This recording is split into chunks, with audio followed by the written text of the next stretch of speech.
Hello everyone. आज हम discuss करने वाले हैं आर्म्स एक्ट 1959, जो अभी लेटेस्ट एग्ज़ाम जो राजस्थान एपीओ का होने वाला है जनवरी 19 को, उसमें आने वाला है। और साथ ही साथ आर्म्स एक्ट काफ़ी अदर सब एरियाज़ में जो अदर स्टेट्स हैं उनके सब्जेक्ट्स में भी मेंशन होता है। अदर देन राजस्थान की बात कर रही हूँ मैं, इसीलिए एक इम्पॉर्टेंट सब्जेक्ट है। और साथ ही साथ अगर आप प्रैक्टिस में भी हैं तो आपके लिए आर्म्स एक्ट बहुत इंपॉर्टेंट एक सब्जेक्ट हो जाता है।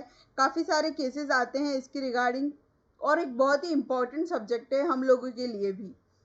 आपने कहीं ना कहीं आर्म्स एक्ट की अगर हिस्ट्री पढ़ी होगी तो ये ब्रिटिशर्स के द्वारा लाया गया था, ताकि जो इंडियन लोग हैं उनके पास आर्म्स कैरी करने का राइट नहीं रहे, उसको प्रोहिबिट करने के लिए बेसिकली आर्म्स एक्ट को इंट्रोड्यूस कराया गया था। ठीक है। और आगे हम देखते हैं इसकी बेसिक डिटेल्स। तो आर्म्स एक्ट है जो हमारा एक्ट नंबर उसका है 15(4). ठीक है। और एक्ट ईयर है 1959। ठीक है। एक्ट ईयर है हमारा 1959 और एक्ट नंबर है 54। टोटल इसमें चैप्टर्स हैं 6 और सेक्शन है 46। तो आप इस तरीके से याद कर सकते हैं कि टोटल चैप्टर 6 और section 46, total chapter 6 and section 46। ठीक है। ईयर को भी हम देखें तो 1959 और एक्ट नंबर 54।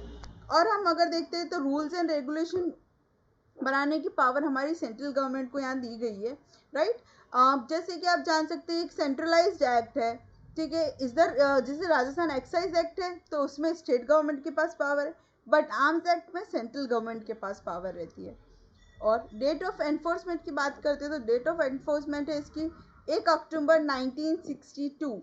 अगर आपको याद हो आईपीसी, तो आईपीसी इससे 100 साल बड़ा है, ऐसे हम याद कर सकते हैं इसे, क्योंकि आईपीसी भी अक्टूबर में ही आया था और उसका ईयर था 1862 एनफोर्समेंट ईयर। राइट। तो 1862 आईपीसी, 1962 आर्म्स एक्ट, इस तरीके से आप इसे याद कर सकते हैं। अगर हम इसकी डेट ऑफ एसेंट की बात करते हैं तो ये 23 दिसंबर 1959। इस तरीके से आप याद करिए कि इसका जो एक्ट नंबर है वो स्टार्टिंग का नहीं हो सकता, क्योंकि इसकी जो एसेंट डेट है वो लास्ट में मिली है हमें, तो एक्ट नंबर भी लास्ट का ही कुछ होने वाला है। इस तरीके से आप याद कर सकते हैं 2 डिजिट्स हैं, या फिर है ना आप इसको फंबल करके भी याद कर सकते हैं कि 5+4। ठीक है। 5+4 कितना होता है? 9 होता है। करेक्ट। 5+4 = 9। मैं आपको यहाँ पे इक्वेशन लिख के बता देती हूँ।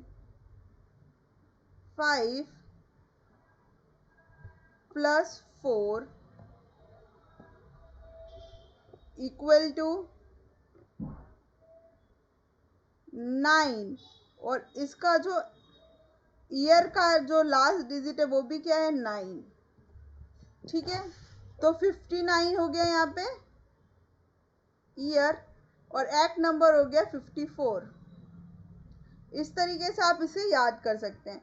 और अगर हम बात करें तो हम यहाँ पे चैप्टर्स पे डिस्कस करने वाले हैं, वो इसलिए इम्पोर्टेंट है क्योंकि प्री के सिलेबस में नो डाउट उन्होंने क्लियर स्पेसिफाई किए कि कौन कौन से चैप्टर्स आएंगे, किनमें से वो सवाल पूछ सकते हैं। बट ये जो बेसिक डिटेल्स है इनमें से कभी भी आपसे सवाल पूछा जा सकता है, इसलिए चैप्टर के नंबर्स, उनके सेक्शन की रेंज, उनका नाम आपको पता होने चाहिए कि हर एक्ट में कितने सारे चैप्टर्स हैं। फॉर एग्जाम्पल अगर हम एक्साइज एक्ट की बात करते हैं तो उसमें 10 चैप्टर हैं और सेक्शन कितने हैं? 75। और आर्म्स एक्ट में 6 चैप्टर हैं और सेक्शन भी है 46।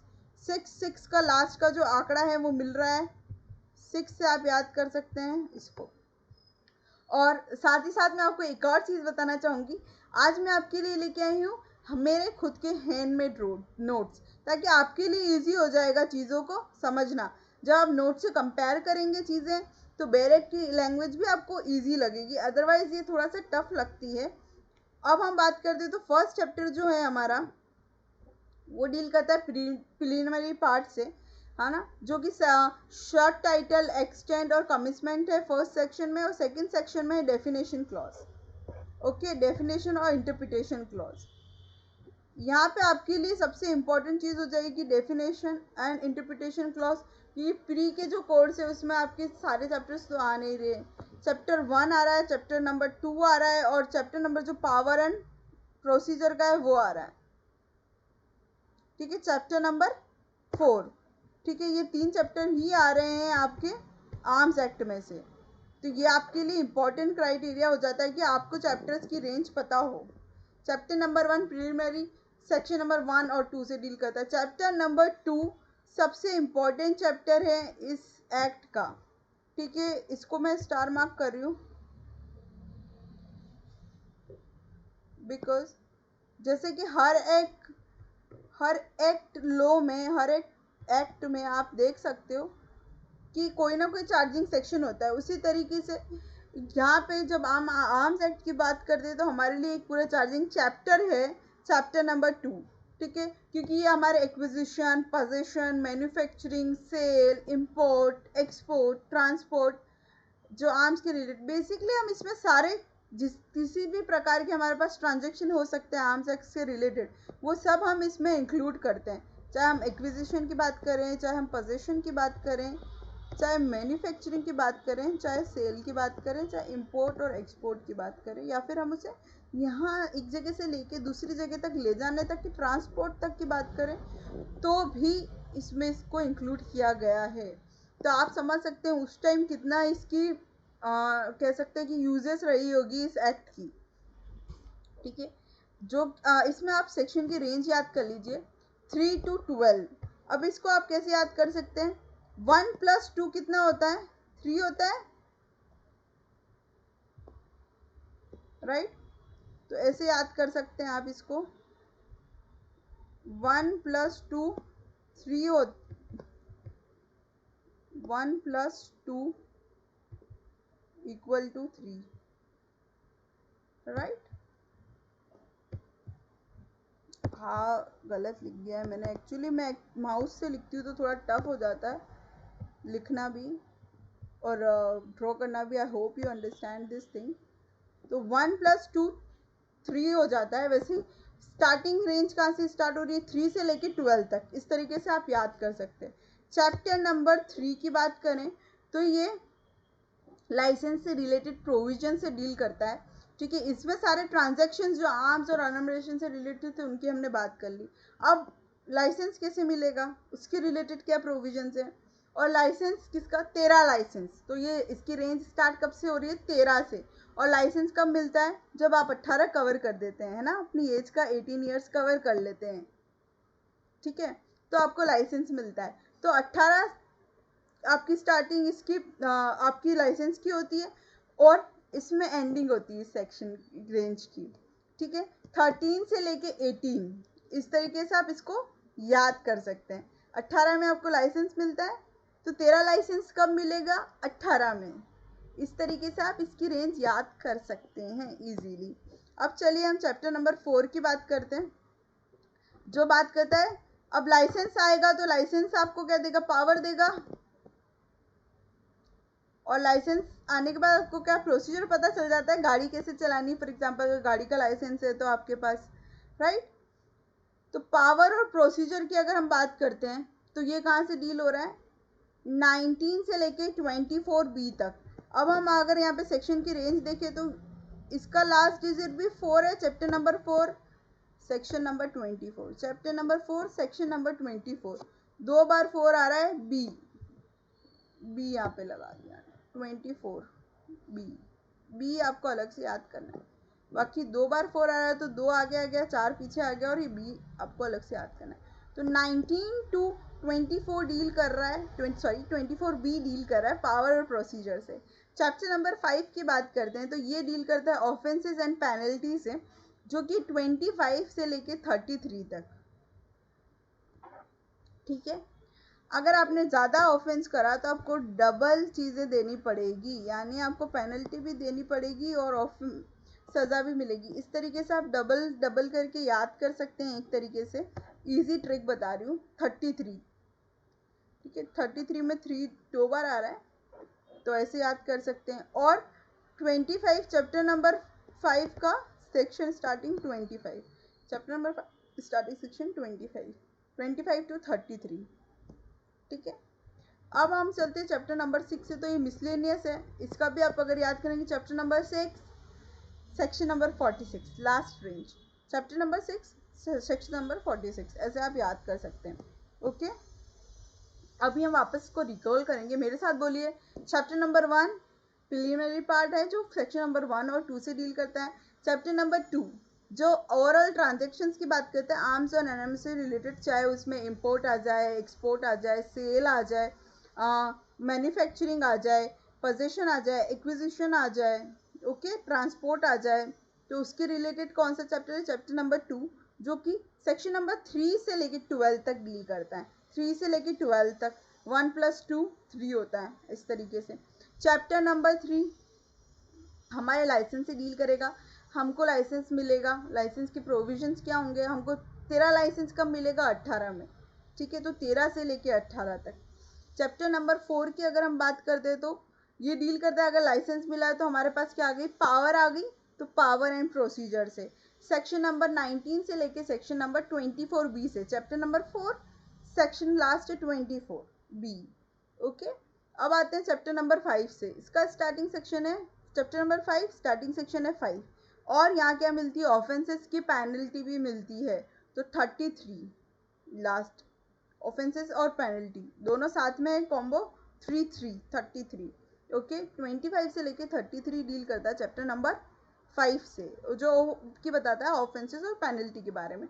अब बात करते हैं चैप्टर नंबर 6 की, जो हर एक बेसिकली काफ़ी सारे एक्ट्स में, कह सकते हो हर एक में तो नहीं, बट बहुत सारे एक्ट्स में मिसलेनियस पार्ट ही होता है, एंडिंग वाला, ठीक है। तो अगर आपको इनकेस कभी आपको पता है कि ये लास्ट चैप्टर है, अब इसका मतलब अगर आपसे ऑप्शन बोल रहे हैं कि इस चैप्टर की हेडिंग क्या है, फॉर एग्जांपल आपको नहीं याद है, तो आप एक तुक्का लगा सकते हो, मिसलेनियस पे टिक लगा के, ठीक है। तो चैप्टर नंबर 6 34 से लेके 46 मिसलेनियस पार्ट होता है।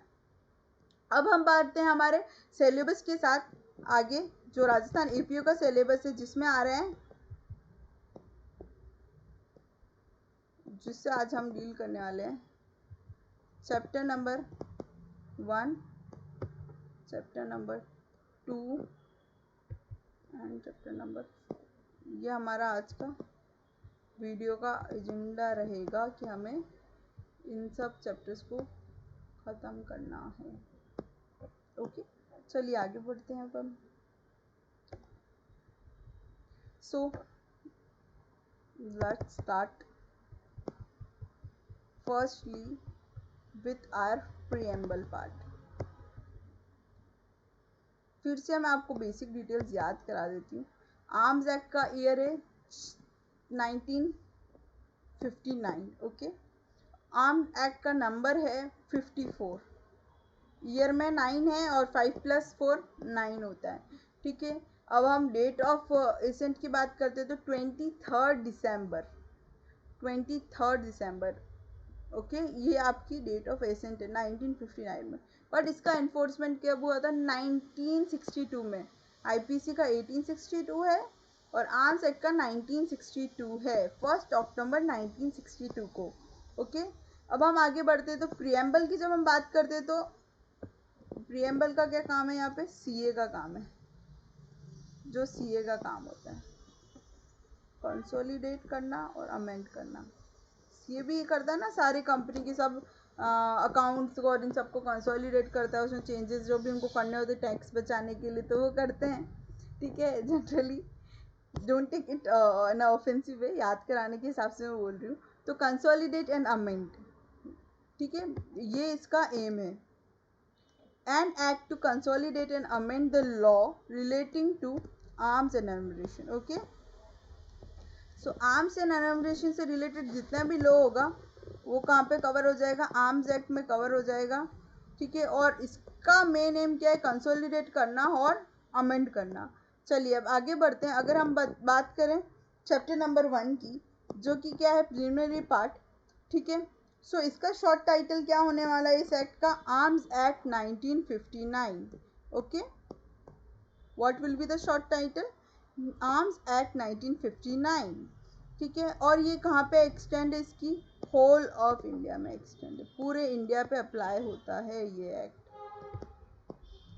यहाँ पे Jammu and Kashmir reorganisation act की कोई ज़रूरत नहीं पड़ी है, ठीक है, ये सब तरफ अप्लाई हो रहा है, ओके। चलिए अब आगे बढ़ते हैं। काफ़ी टाइम ऐसे भी ऑप्शन आएंगे इसमें। Arms act applies to whole of India. Second चीज़, whole of India except Jammu and Kashmir, whole of India except Jammu and Kashmir but including Jammu and Kashmir after JNK Reorganization Act और none of the above। तो आपको क्या करना है, whole of India apply करना और टिक लगाना है उसके ऊपर। Okay, it shall come into force, जो सेंट्रल गवर्नमेंट बता देगी, ये जनरल चीज़ है, जब सेंट्रल गवर्नमेंट नोटिफाई करेगी तब ये फोर्स में आ जाएगा। अब आगे बढ़ते हैं। इन दिस एक्ट, कुछ भी आप डेफिनेशन जो भी यहाँ पे जो भी वर्ड्स के आप मीनिंग निकालोगे वो इन डेफिनेशन क्लोज के हिसाब से ही निकालोगे आप, अपने हिसाब से, अदरवाइज नहीं निकालना है आपको किसी भी वर्ड का कोई भी मीनिंग, जो डेफिनेशन में मेंशन है वही निकालना है। चलिए अब हम आगे बढ़ते हैं। डेफिनेशन क्लॉजेस के आपको जनरली थोड़ा टफ लगता है, इसीलिए मैंने अपने नोट्स के हिसाब से इनको आपको दोनों तरफ मैं दिखा रही हूँ। स्क्रीन पे आप देख पा रहे होंगे, हैंडमेड नोट्स भी आपको एक साइड दिख रहे होगा और एक साइड आपको PDF दिख रहा होगा। वो इसीलिए है ताकि आपके लिए इजी हो जाए, शॉर्ट फॉर्म में किस तरीके से लिखना है वो भी आपको समझ में आ जाए। So what is acquisition? जब हम एक्विजिशन की बात करते हैं तो यहाँ पे कहते हैं कि ग्रामेटिकल मीनिंग आप ले सकते हैं, जो भी कॉग्निट एक्सप्रेशन है वो मीनिंग हम उठा सकते हैं, बट इसमें जो मेन पार्ट होगा वो होगा आपका इंक्लूडिंग वाला, कि आप क्या क्या इंक्लूड कर रहा है। ये इंक्लूड कर रहा है हायरिंग को, बोरिंग को एंड एक्सेप्टिंग गिफ्ट्स, इन तीनों चीज़ों को ये इंक्लूड करता है। Okay, acquisition includes hiring, borrowing and accepting as a gift. ठीक है, अब आगे बढ़ते हैं। तो आगे जो डील है वो अनम्रेशन से है।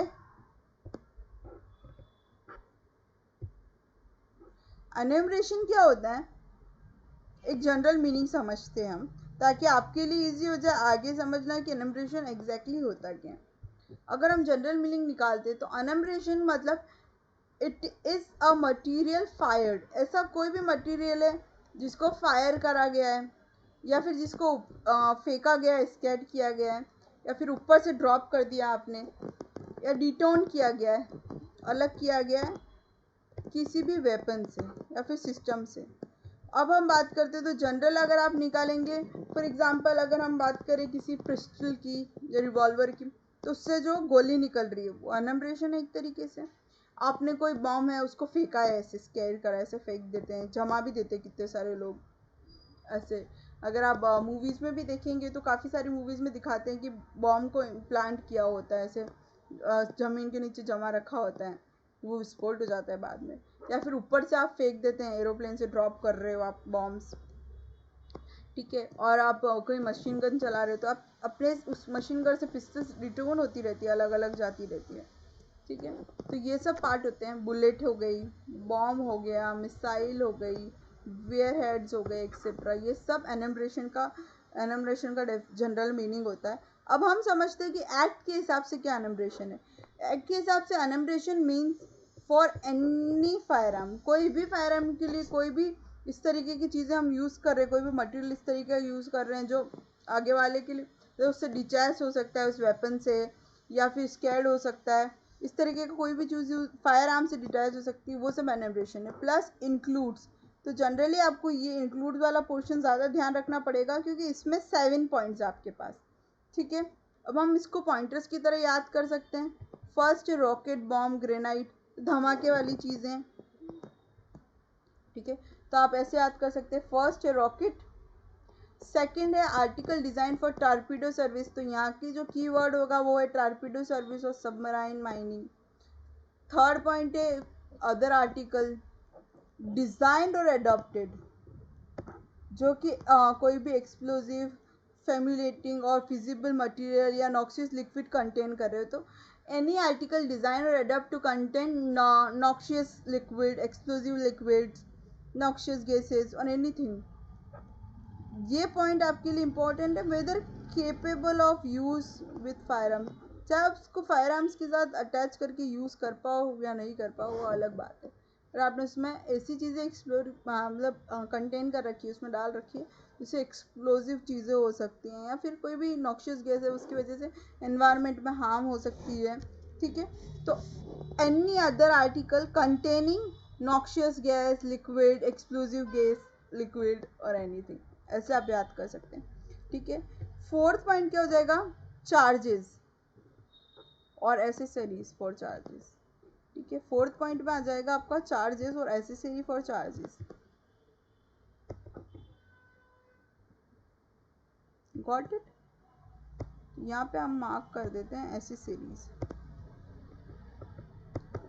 फिफ्थ में क्या आ जाएगा, fuses and friction tubes. Sixth में आ जाएगा part of machinery for manufacturing. ठीक है, ये कॉमन पॉइंट है, आपको आगे भी काफ़ी सारी डेफिनेशंस में से ऐसे पॉइंट्स दिखने वाले, part of machinery use for manufacturing that thing. ठीक है, सेवेंथ पॉइंट है जो सेंट्रल गवर्नमेंट का है। अब मेरे साथ आप फिंगर्स पे याद करिए, रॉकेट ग्रेनाइट फर्स्ट पॉइंट, और आपको अभी मेरे साथ ही बोल लेना चाहिए ताकि आपके लिए इजी हो जाए, आपको दिमाग में फिट हो जाएगा अगर आप एक दो बार बोलेंगे तो। फर्स्ट में रॉकेट ग्रेनाइट जैसी चीज़ें आ जाएगी। सेकंड पॉइंट हम जब बात करते हैं तो क्या आएगा उसके अंदर, जो भी टारपीडो सर्विस या सबमराइन के लिए यूज़ होने वाला आर्टिकल है। तो फर्स्ट पॉइंट हो गया हमारा रॉकेट ग्रेनाइट, सेकेंड पॉइंट होगा torpedo services, third point noxious gases को कंटेन करने वाले आर्टिकल डिज़ाइन या अडॉप्ट किए गए हैं, वो सारे आर्टिकल जो नॉक्शियस गैसेस को कंटेन करते हैं, या फिर ऐसे भी याद कर सकते हो आर्टिकल डिज़ाइन और अडॉप्टेड और नॉक्शियस गैसेस। ठीक है, और अगर आप हिंदी में अगर इसको जनरल मीनिंग में याद करना चाहते तो ऐसे आर्टिकल जो कि डिज़ाइन अडॉप्ट किए गए किसके लिए, नॉक्शियस गैसेस को कंटेन करने के लिए, एक्सप्लोसिव गैसेस को कंटेन करने के लिए, फ्यूमिनेटिंग गैसेस या किसी चीज़ को, मटेरियल को कंटेन करने के लिए। ठीक है, फोर्थ पॉइंट क्या आएगा, चार्जेस और एसेसरीज के रिलेटेड। फिफ्थ चीज़ क्या आ जाएगी, ट्यूब्स, फ्यूजेस। ठीक है, सिक्स पॉइंट क्या आ जाएगा, और इसमें आपको कोई बीच में कोई ट्रिक नहीं मिल जाएगी, ये आपको एक्चुअली वर्ड टू वर्ड याद करना पड़ेगा। सो सिक्स्थ पॉइंट क्या आ जाएगा हमारा, किससे रिलेटेड होगी वो चीज़ें, मशीनरी से। ठीक है, part of manufacturing, six point manufacturing. Seventh point जो सेंट्रल गवर्नमेंट का है, सेवेंथ पॉइंट जो सेंट्रल गवर्नमेंट का है, अब वापस मेरे साथ रिपीट करिए ताकि आपके लिए इजी हो जाए। रॉकेट ग्रेनाइट, सेकेंड पॉइंट में टॉरपीडो सर्विस, थर्ड में कंटेन नॉक्शियस गैसेस आर्टिकल्स। ठीक है, फोर्थ में क्या आ जाएगा हमारा, चार्जेस एसेसरीज। फिफ्थ में हो जाएगी ट्यूब्स, सिक्स्थ में हो जाएगी मशीनरी की मैन्युफैक्चरिंग के लिए पार्ट। ठीक है, और सेवेंथ जो सेंट्रल गवर्नमेंट का है। इस तरीके से आप छोटा छोटा करके याद कर सकते हैं। ठीक है, अब हम आते हैं सबसे इम्पोर्टेंट डेफिनेशन पे से, जो आपके एक्ट की मोस्ट इम्पॉर्टेंट चीज़ है। ठीक है, ये एक डेफिनेशन जिसको आप ऐसे ब्रेक करके पढ़िएगा, अगर आप नोट्स में देख रहे हैं तब देख सकते होंगे ना कि मैंने इसको काफ़ी पार्ट्स में ब्रेक कर रखा है। जैसे कि ये एक पार्ट है फर्स्ट, फिर इसको यहाँ पे ब्रेक किया, ये सेकंड पार्ट होगा इंक्लूड्स वाला पूरा, फिर इसको यहाँ पे इंक्लूड, यहाँ पे डज नॉट इंक्लूड, ये थर्ड पार्ट हो गया। ओके, तो मैंने इसको तीन पार्ट्स में डिवाइड कर रखा है ताकि मैं इजीली समझ पाऊँ और याद कर सकूँ इस चीज़ को। ओके, चलिए हम आगे बढ़ते हैं। तो कैसे करना है इसको, आइए समझिए। पहले हम इसको डायरेक्ट वाली लैंग्वेज में पढ़ेंगे, then we will bifurcate it our way, जैसा हमें समझ में आता है। आर्म्स मीन्स आर्टिकल्स, आर्म्स क्या होगी, आर्टिकल्स होगी ऑफ एनी डिस्क्रिप्शन। ठीक है, किसी भी डिस्क्रिप्शन की हो सकती है, किसी भी तरीके की, और किस लिए डिज़ाइन एंड अडॉप्टेड है, as a weapon for offence और डिफेंस। मतलब ऐसा कोई भी आर्टिकल जिसको अपन ने डिज़ाइन किया है, आपने अडॉप्ट किया है, किसके लिए, वेपन की तरह यूज़ करने के लिए। और वेपन चाहे हम ऑफेंस में यूज़ करें चाहे डिफेंस में करें, वो वेपन ही कहलाएगा अकॉर्डिंग टू आर्म्स एक्ट। ठीक है, तो यहाँ पे मैंने इसको पार्ट में डिवाइड कर दिया। फर्स्ट पार्ट मैंने मीन्स वाला लिया है ना, फर्स्ट पार्ट में अगर आप देख रहे हैं तो मैंने मीन्स वाला पार्ट लिया है।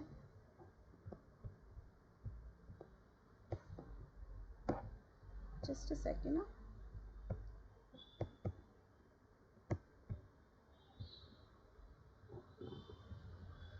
Means article of any description. अब आर्टिकल क्या हो सकता है, तो डिज़ाइन हो सकता है या एडेप्टेड हो सकता है। कैसे, एज वेपन, वेपन, वेपन किसके लिए, चाहे ऑफेंस करो चाहे डिफेंस करो, तो इस तरीके से दो पार्ट में डिवाइड कर। फर्स्ट पार्ट क्या हो गया आर्म्स एक्ट का, मतलब क्या होगा, ऐसा कोई भी आर्टिकल जो कि हमने वेपन की तरह यूज़ करने के लिए बनाया, और चाहे हम ऑफेंस करें चाहे उससे डिफेंस करें, दोनों केस में वो वेपन की तरह हमने डिज़ाइन करा है हमारे लिए। प्लस फर्स्ट पॉइंट ये हो गया। एंड इंक्लूड्स, तो यहाँ से एक ब्रेक हमने दिया है इस डेफिनेशन को, ये लिखा हमने एंड वाला पार्ट, इसको मैं दूसरे कलर शीट से ले लेती हूँ ताकि आपके लिए इजी हो। इंक्लूड्स क्या आ जाएगी इसमें, फायर आर्म्स आ जाएंगे, sharp edge, other deadly weapons. तो इंक्लूड्स एग्जाम्पल एक तरीके से ये firearms, sharp edged and other deadly weapons and part of, ठीक है। किसका पार्ट, मशीनरी मैन्युफैक्चरिंग का। मैंने आपको पहले भी कहा था कि आपको ये कॉमनली दिख जाएगा। तो फर्स्ट पार्ट मीन्स का हो गया, सेकंड पार्ट इंक्लूड्स का हो गया इस डेफिनेशन में, ठीक है। मीन्स क्या है, ऐसा कोई भी आर्टिकल जो कि डिज़ाइन किया गया है, अडॉप्ट किया गया है वेपन की तरह यूज़ करने के लिए, और उस वेपन से चाहे हम ऑफेंस करें चाहे डिफेंस करें। ये फर्स्ट पार्ट। सेकंड पार्ट, इसमें क्या क्या इंक्लूड करेंगे, फायर आर्म्स को इंक्लूड करेंगे, शार्प एज को करेंगे, अदर डेडली वेपन्स को इंक्लूड करेंगे, और साथ ही साथ कोई भी मैन्युफैक्चरिंग के लिए मशीनरी का पार्ट है उसको भी हम इसमें इंक्लूड कर लेंगे। तो ये हो गई एक overall positive definition. This will be the part of positive definition. यहाँ तक जो डेफिनेशन है आपकी वो है पॉजिटिव डेफिनेशन। अब चलते हैं हम नेगेटिव पार्ट पे, जो कि बात करने वाला है, this will be the negative part. Okay, मैं इसको नेगेटिव क्यों कह रही हूँ, उसके पीछे रीज़न ये है क्योंकि ये वाला जो पार्ट है वो बात करने वाला है डज नॉट इंक्लूड से। किसके रिलेटेड बात करने वाला है, डज नॉट इंक्लूड के रिलेटेड। ओके,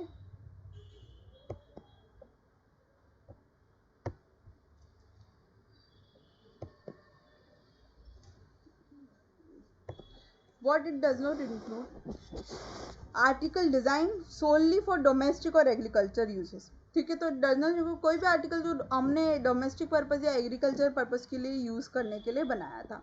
फॉर एग्जांपल अगर आपने कहीं देखा हो तो घास काटने के लिए एक ऐसा वेपन यूज़ किया जाता है इस टाइप का ना, if you are able to see on the screen, कुछ ऐसा ही दिखता है वो, है ना, ऐसा होता है,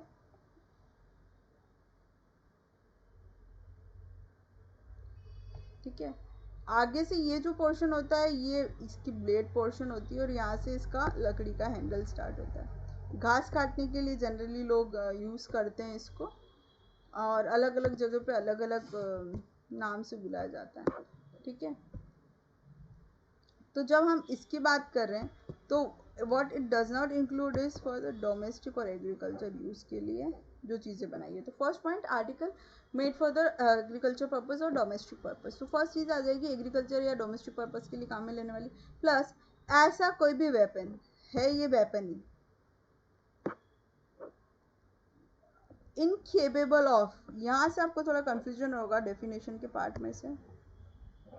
अब यहाँ पे सच एज, यहाँ पे एक एग्जांपल भी दिया हुआ है, मैंने यहाँ पे मेंशन नहीं किया क्योंकि मैं अपने हैंडमेड नोट्स में ज़्यादा बड़ा नहीं बनाती उसको, तो इसीलिए।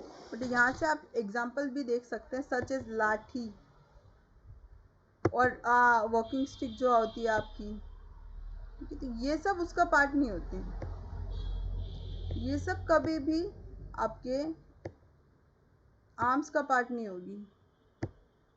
गॉट इट, ये हमेशा आपका पार्ट रहने वाला है किसका, नॉर्मल चीज़ों का, ठीक है। अब यहाँ पे सेकंड पार्ट में अगर बात करते हैं जो कि स्टार्ट हो रहा है ये एंड वाले पोर्शन से, यहाँ से मैं आपको वापस ब्रेक कर देती हूँ चीज़ें। And weapon incapable of being used otherwise as a toy. तो ये लैंग्वेज बहुत कंफ्यूजिंग है, इसीलिए इसको ब्रेक करते तो वेपन इनकेपेबल ऑफ, ठीक है, यहाँ तक ब्रेक कर लिए, being used otherwise as a toy, ठीक है। टॉय के अलावा किसी और चीज़ में आप यूज़ नहीं कर सकते उसको, ठीक है, ऐसा वेपन है कोई, ठीक है।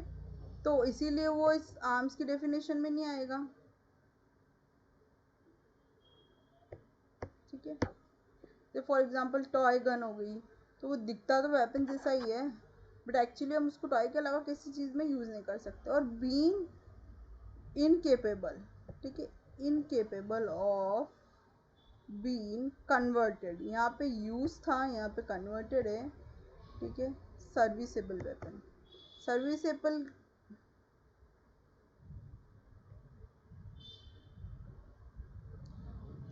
सर्विसेबल वेपन की तरह उसको अपन कन्वर्ट नहीं कर सकते। Weapon incapable of being converted into serviceable weapon, ठीक है। तो आप इसको वापस देखिए, वापस इसको एक कह सकते इकट्ठा करते, कंसोलिडेट करते इस डेफिनेशन को। 3 पार्ट्स में मैंने डिवाइड किया था। फर्स्ट पार्ट मीन्स का था। मीन्स क्या बात करता है कि आर्टिकल डिजाइंड और अडॉप्टेड फॉर ऑफेंस, ठीक है, एज वेपन फॉर ऑफेंस और डिफेंस, ठीक है। सो आर्टिकल डिजाइंड और अडॉप्टेड एज वेपन, ठीक है। कोई भी आर्टिकल वेपन की तरह यूज करें, चाहे ऑफेंस करने के लिए चाहे डिफेंस करने के लिए, first point. Second point includes क्या करेगा, फायर आर्म्स, डेडली वेपन्स, ठीक है, या फिर कोई भी मशीनरी का पार्ट मैन्युफैक्चरिंग के लिए जो काम में आ रहा है। ये हो गया आपका 2 पार्ट कंप्लीट। अब थर्ड पार्ट पे बात है कि डज नॉट इंक्लूड। अब इसका भी 2 पार्ट्स में मैंने डिवाइड किया था।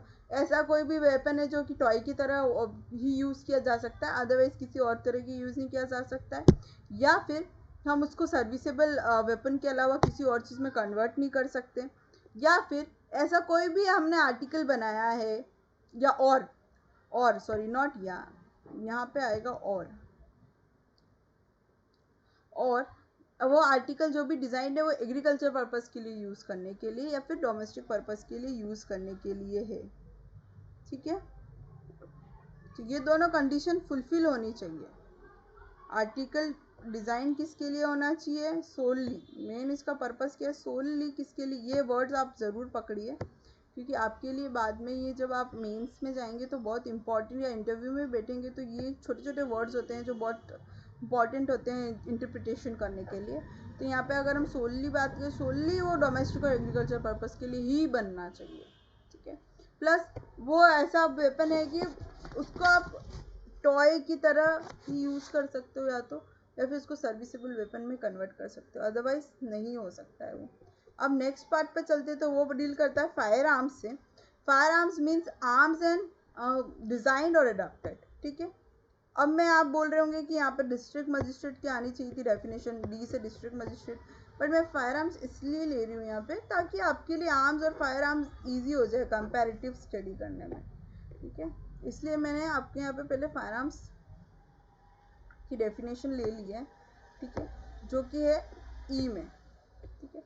फायर आर्म्स मीन्स वही डिजाइनेड अडॉप्टेड है to discharge projectiles of any kind, projectiles को डिस्चार्ज करने के लिए। अब प्रोजेक्टाइल क्या होते हैं, कोई भी ऑब्जेक्ट है that is thrown as a weapon. For example अगर हम तीर की बात करें तो तीर को हम डिस्चार्ज करते हैं, वो हम वेपन की तरह यूज़ कर रहे हैं, ठीक है। और अगर हम दूसरी चीज़ों की बात करें तो काफ़ी और दूसरे वेपन्स भी होते हैं, जिसमें अगर हम इंजेक्शंस होते हैं काफ़ी सारे नॉक्शियस गैसेस वाले, उनको भी हम छोड़ते हैं, ठीक है, by action of any explosive और any other form of energy. But हम उसको किस तरीके से डिस्चार्ज कर रहे हैं, यहाँ पे डिस्चार्ज करने का तरीका भी बताया गया है कि कोई भी एक्सप्लोजिव या अदर फॉर्म ऑफ एनर्जी को यूज़ करके हम उसको डिस्चार्ज कर रहे हैं, ठीक है। Got it. डिस्चार्ज करने किस तरीके से, कोई भी एक्सप्लोजिव या फिर अदर फॉर्म ऑफ एनर्जी को यूज़ करके डिस्चार्ज करना है यहाँ पे। सो आर्म्स डिजाइन और adapted to discharge projectile, projectile को छोड़ने के लिए, डिस्चार्ज करने के लिए बनाया गया है। और उस प्रोजेक्टाइल को किस तरीके से छोड़ रहे हैं, हम डिस्चार्ज कर रहे हैं, आर्म्स की हेल्प से कर रहे हैं। और हम एक्शन क्या यूज़ कर रहे हैं, एनर्जी का एक्सप्लोजिव एक्शन यूज़ कर रहे हैं, कोई भी अदर फॉर्म ऑफ एनर्जी या एक्सप्लोजिव का यूज़ कर रहे हैं। प्लस इंक्लूड्स, ये बहुत इंपॉर्टेंट चीज़ है कि इंक्लूड्स वाला पार्ट आपको ध्यान हो। What it includes is artillery, ये भी आपको पॉइंट वाइज वापस याद करने पड़ेंगे। Artillery, hand grenade, pistols, to discharge any noxious liquid और गैस, जो मैंने आपको बोला था कि इंजेक्शन यूज़ कर रहे हैं ताकि कोई जहरीली गैस हम छोड़ पाएँ। अगर आपने अभी काफ़ी सारी मूवीज़ में बताया गया है कि न्यूक्लियर गैसेस या उसके बारे में परमाणु करके एक मूवी है परमाणु, जॉन अब्राहम की, उसमें भी ऐसे नॉक्शियस गैस के फैलने की बात की जाती है ना। उसको यूज़ करने के लिए वो शायद नॉक्शियस गैस को फैलाने के लिए वो शायद बॉम्ब का यूज़ करता है उस मूवी में, राइट। वो सब चीज़ें फायर आर्म में ही इंक्लूड होती हैं। तो आर्टिलरीज, हैंड ग्रेनाइड्स, ऐसे याद करिए मेरे साथ। फर्स्ट पार्ट फायर आर्म्स का प्रोजेक्टाइल जो भी डिस्चार्ज करने के लिए हम बना रहे हैं आर्म्स को, आर्म्स जो कि प्रोजेक्टाइल, ऐसे मेरे साथ बोलिए, आर्म्स जो कि प्रोजेक्टाइल डिस्चार्ज करने के लिए बनी है और प्रोजेक्टाइल को हम किसी एक्सप्लोजिव या अदर फॉर्म ऑफ एनर्जी को यूज़ करके डिस्चार्ज करेंगे। ये फर्स्ट पार्ट हो गया। प्लस इसमें क्या क्या इंक्लूड हो जाएगा, इसमें क्या क्या इंक्लूड हो जाएगा, आर्टिलरीज इंक्लूड हो जाएगी, हैंड ग्रेनाइड इंक्लूड हो जाएगा, फिर कोई भी नॉक्शियस गैस को डिस्चार्ज करने के लिए हम कोई भी आर्म्स यूज़ कर रहे हैं वो भी इंक्लूड हो जाएंगे। एसेसरीज भी इंक्लूड हो जाएगी इसके साथ साथ। एसेसरीज कौन सी, जैसे फॉर एग्जांपल अगर आप पुराने ज़माने की मूवीज़ देखेंगे, पुराने टाइम की मूवीज़ देखेंगे, तो उसमें ऐसा होता था कि वो आगे साइलेंसर लगा देते थे पिस्टल के, ताकि आवाज़ नहीं हो, और ऐसे साइड में ऐसे शूट कर देते थे, तो पता भी नहीं चलता था कि वो मतलब बंदूक चली और मर गया। तो आवाज़ को कम करने के लिए यूज़ करने वाली ऐसी सीरीज़, रोशनी फ्लैश को यूज़ कम करने के लिए ऐसी सीरीज़, या फिर पार्ट ऑफ मैन्युफैक्चरिंग हमेशा आएगा, आपको पता ही है, कैरेज, राइट। कैरेज में आता है यहाँ पे, carriage platform applicable for mounting, transporting और सर्विंग आर्टिलरीज। बेसिकली आर्टिलरीज को ले जाने के लिए, ट्रांसपोर्ट करने के लिए कैरेज यूज़ करना, प्लेटफॉर्म यूज़ करना, कोई जब आर्टिलरीज छोड़ते हैं हम तो प्लेटफॉर्म यूज़ करते हैं, ठीक है। तो इस तरीके से आप इसको याद कर सकते हैं। फायर आर्म्स में आर्टिलरीज, हैंड ग्रेनाइड्स, पिस्टल्स, वेपन्स और कोई भी अदर चीज़ जो डिज़ाइन की गई है, अडॉप्ट की गई है डिस्चार्ज करने के लिए नॉक्शियस गैसेस को, ये सब भी इसमें इंक्लूड हो जाता है। ओके, अब आगे बढ़ते तो हम डेफिनेशन लेंगे डिस्ट्रिक्ट मजिस्ट्रेट की। डिस्ट्रिक्ट मजिस्ट्रेट, डी से डिस्ट्रिक्ट, ऐसे आप याद कर सकते हैं। District magistrate in relation to any area for which a commissioner of police has been appointed. Basically यहाँ पे डीएम कौन होगा, यहाँ पे डीएम हो जाएंगे हमारे कमिश्नर साहब। ओके,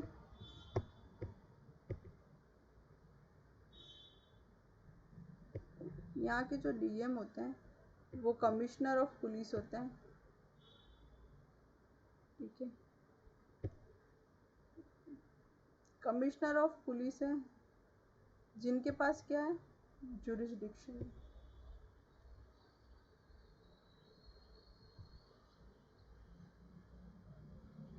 क्या है, जुरिस्डिक्शन।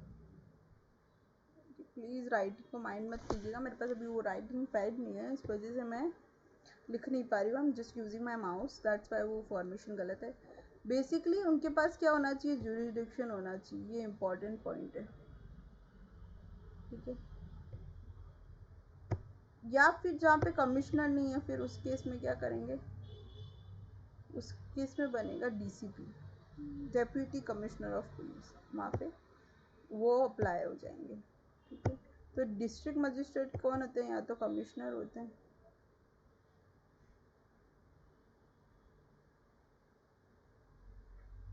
जिनके पास जुरिस्डिक्शन क्या है, ये इंपॉर्टेंट चीज़ है, जिनके पास जुरिस्डिक्शन है। अगर जुरिस्डिक्शन अगर ये नहीं है तो कौन बनेंगे, डीसीपी बनेंगे, ओके।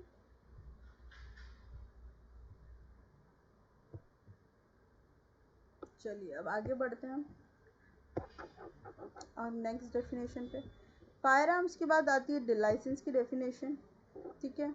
बेसिक डेफिनेशन है ये यहाँ पे आपको याद रखना है कि ये जो डेफिनेशन है लाइसेंस की, ये 2019 के अमेंडमेंट से आई थी। अमेंडमेंट एक्ट नंबर है 48 ऑफ 2019 और इसकी डेट है 14 दिसंबर। इस एक्ट का दिसंबर से बहुत स्ट्रॉन्ग कनेक्शन है। इसकी कमेंसमेंट डेट भी दिसंबर है, अमेंडमेंट डेट भी दिसंबर में ही है। इस तरीके से आप इसको कनेक्ट कर पाएंगे।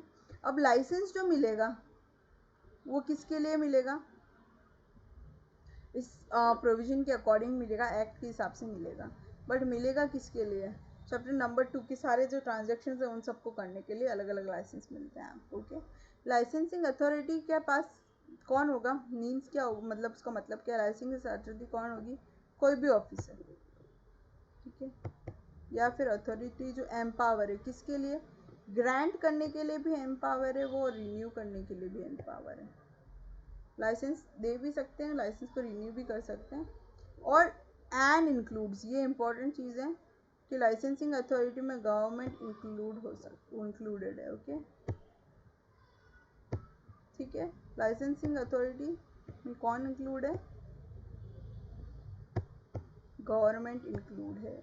नेक्स्ट आगे बढ़ते तो मजिस्ट्रेट की बात करते तो मजिस्ट्रेट कौन होते हैं, ईएम होते हैं, एग्जीक्यूटिव मजिस्ट्रेट, यहाँ पे मजिस्ट्रेट कहलाएंगे। प्रिस्क्राइब, वही प्रिस्क्राइब बाय रूल्स होता है।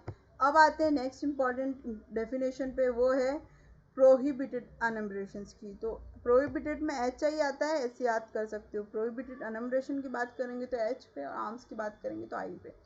प्रोहिबिटेड अनम्बरेशन की डेफिनेशन इतनी टफ नहीं है, वो सेम है एज अनम्बरेशन जो ऊपर हमने पढ़ी थी। रॉकेट, ग्रेनाइड और ये सब इंक्लूड होते हैं, फ्यूज़ और फिक्शनरी ट्यूब्स, चार्जेस, एसेसरीज, और जो सेंट्रल गवर्नमेंट का है वो वाले 7 पॉइंट जो इसमें इंक्लूडेड है। साथ ही साथ इसमें और क्या चीज़ इंक्लूडेड है, as the government notify in official gazette as prohibited. तो जो सेंट्रल गवर्नमेंट जो नोटिफाई कर देगी वो प्रोहिबिटेड एनम्बरेशन जो आएंगे। बट हाँ, प्रोहिबिटेड आर्म्स डिफरेंट है, ये इंपॉर्टेंट डेफिनेशन हो जाएगी फिर से।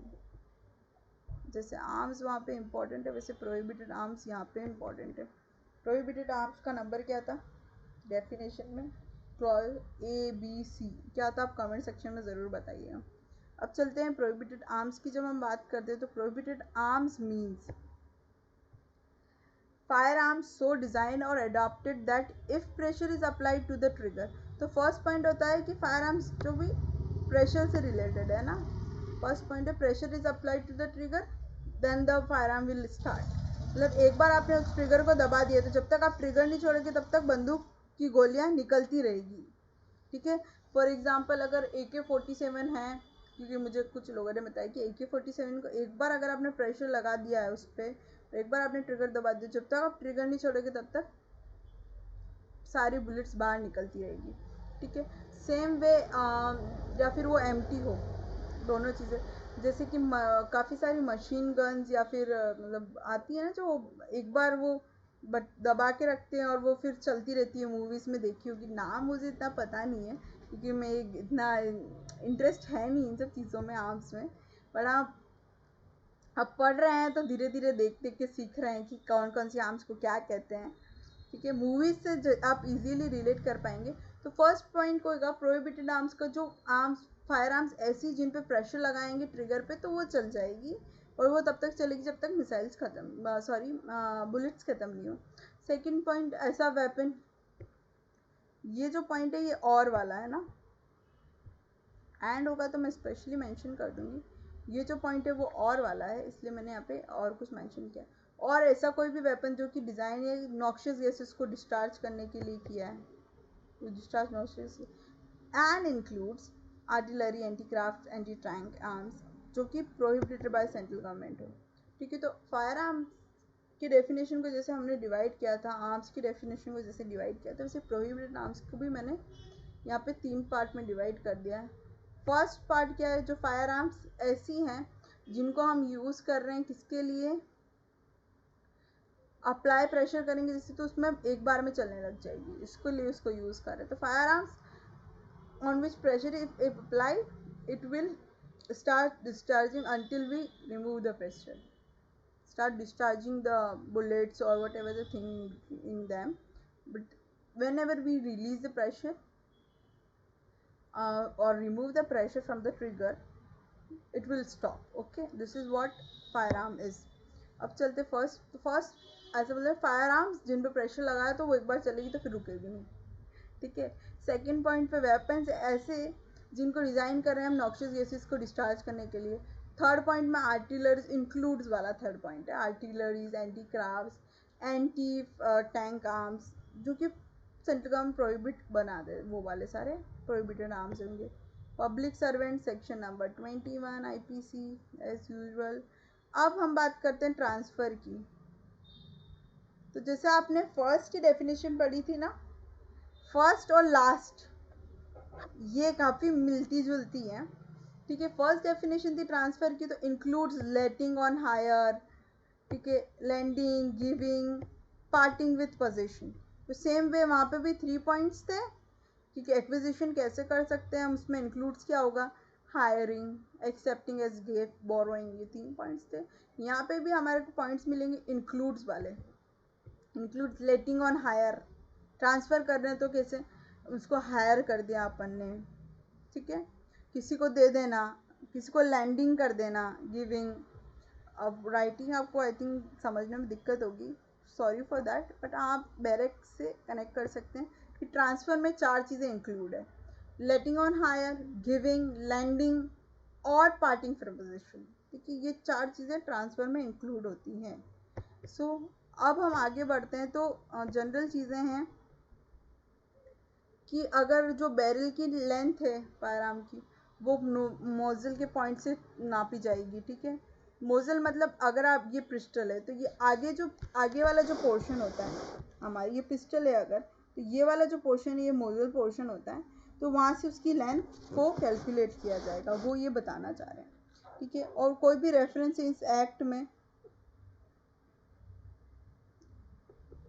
any reference in this act to any law which is not in force in any area shall in relation to that area be constructed as reference to the corresponding laws, ठीक है। आपको जो corresponding laws इसके आसपास है उससे reference लेना है। एनी थर्ड पॉइंट ये कहता है। अब हम बढ़ते फोर्थ पॉइंट पे। तो any reference in this act to any officer और authority in relation to any area in which there is not officer authority with same designation, ये general clauses, general basically general clauses की party है आपके लिए इस act में। Be constructed as reference to such officer और authority में be specified by the central government. अगर किसी एरिया में इस एक्ट में जो रेफर किया वो अथॉरिटीज़ नहीं दी गई हैं, सेम डेजिग्नेशन पे नहीं है, तो इसे सेंट्रल गवर्नमेंट नोटिफाई करेगी, वो इसमें आ जाएगा, ठीक है। अब हम नेक्स्ट वीडियो में बात करेंगे आगे वाले चैप्टर के बारे में, जो है chapter number 2। So stay tuned with us, will complete arms act within 3 classes with you, okay, bye bye.